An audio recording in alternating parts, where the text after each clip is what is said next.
What's up, guys? Derek here at Tap and Turn Gaming, coming at you today with another EDH deck tech. Today's deck tech will be for a Tiny Leader, and it will be for Zurgo Bellstriker, as you can see by the title, Tiny Zurgo. This was a deck that was suggested to us by one of our viewers, or subscribers, or listeners, whatever you want to call yourselves. It's fine. I'll go with subscribers, because it's technically what it is.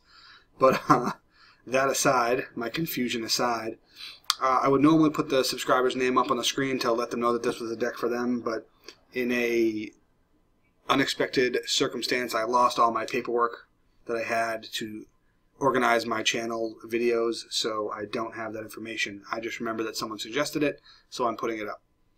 So whoever you are, this is for you. Comment if you remember who you are. Hopefully this is, along the lines of what you're looking for and that sort of thing. But what was suggested to us was a Tiny Zurgo deck, or Tiny Zurgo Bellstriker, with a warrior sub-theme. So, that does make it a mono-red deck, so that's fairly easy to build. As far as that, there are quite a few warriors in it. We had to throw some creatures in that weren't warriors just because they're too good to pass up. But now let's just go over the deck. We'll start with the lands. So we run 13 mountains. A Kirkkeep, because if you're playing red, you should play Kirkkeep, because it's awesome. Who doesn't love kobolds?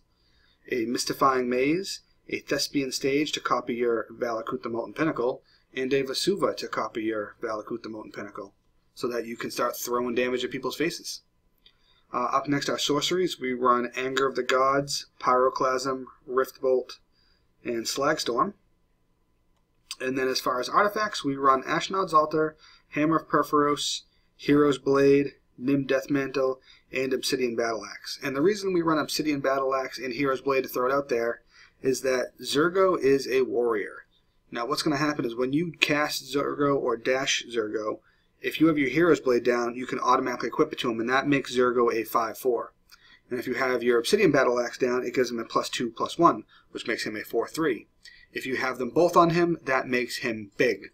I believe it makes him a 7/5. I believe it would be a 7/5. So that puts him into some dangerous amounts of power, and they equip for free. So if you dash Zurgo in, he's going to come down, those two equipments automatically go onto him, and now he's smashing for 7 damage, and at the end of turn, he's going back so he can do it again next turn. That's some pretty good synergy. That really, really is.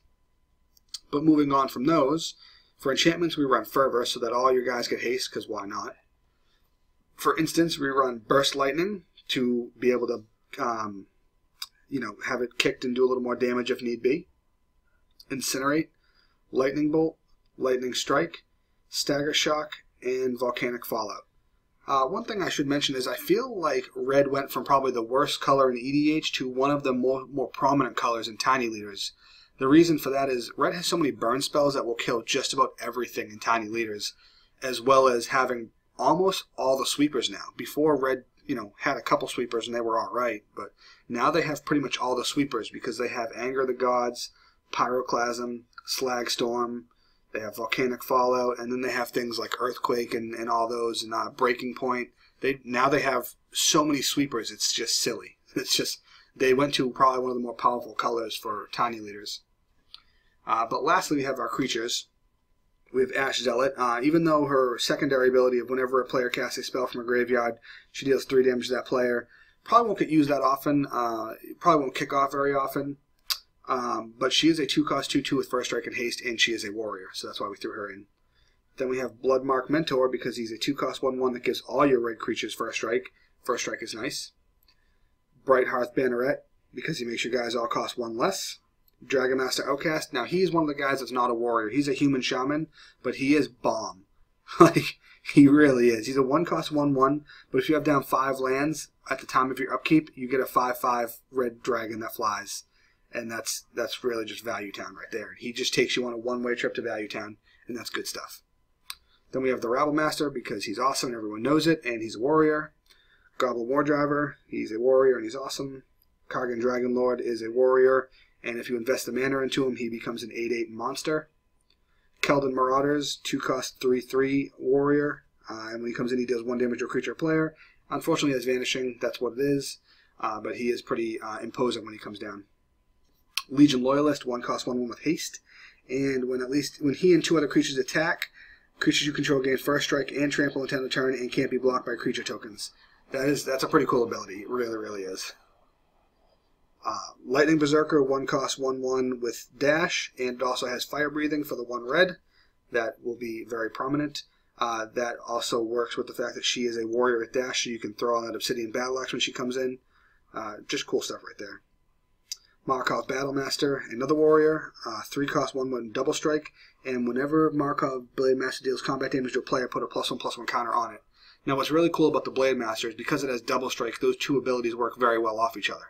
So Markov Blade Master comes in, you know, when she gets to attack, let's say she hits, doesn't matter, let's just say she hits. So now she hits for 1, now you put a +1/+1 counter on her. Now she's going to hit with that double strike damage, but for 2 because she already got the +1/+1 counter, so now she's hitting for 2, so she already hit for 3. But she's going to get another +1/+1 counter from the second hit, so now she's up to 3 power. So on her next attack she'll hit for 3, and then she'll hit for 4 to be at 5 power. She just constantly gets 1 bigger on every hit, but she does it twice a turn, and it's really powerful. Mog War Marshal for a little bit of tokens, and when he dies you get a token. Monastery Swiftspear, I mean, come on, do we need to talk about her? Why she's in the deck. 1 cost 1/2 with haste and prowess. Good stuff. Sting Scourger. I have a fond place in my heart for Sting Scourger.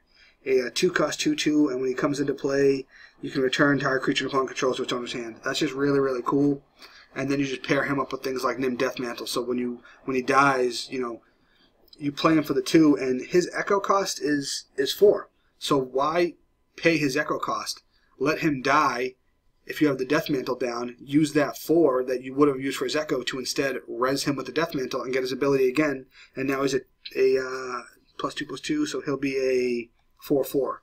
You know, just value town with this guy, and it really gives you some recurring bounce, which is something that red doesn't really have. So this will help you remove creatures that are maybe too big for your burn spells. It's really good. And then we have Young Pyromancer, who is just that little guy who's going to benefit off you casting your spells. That's more or less it. So almost all the guys that aren't warriors are pretty much shamans. So I guess you could almost call it like a warrior shaman deck. But moving along, it is a mono red deck. The converted mana cost is right down here, 2.16. As you can see, the mana curve sits pretty high at 2. Moves along a little bit to 3, a little bit at 1. But yeah, I think it's a pretty cool little deck. I really didn't like Zurgo when I first saw him. I thought he was pretty garbage. But then as I saw the support that he could get from warriors if you built warrior themed, as well as the fact that if you have Hero's Blade down and Obsidian Battle Axe, the fact that he's just kind of come down for a crushing amount of damage, it's really, really cool. And dash is more powerful than I thought. You know, I really thought dash was pretty jank when I first saw it. But the fact that you get the creature back has made me underestimate it quite a bit. But overall, that's the deck. This is something that was suggested by a subscriber, so I hope he finds it, I hope he sees it, I hope he enjoys it, or she, if that be the case. But come on, girls don't play Magic. I'm probably going to get some hate for that. Don't hate me too hard. It'll be okay. Moving on, I am Derek with Tap and Turn Gaming. Hope you like, comment, and subscribe. Hope you enjoyed the video. Hope you enjoyed Tiny Zurgo and his tiny army of warriors and a couple shamans. Again, Derek with Tap and Turn Gaming. Like, comment, subscribe, and we'll see you all later on in future videos. Goodbye.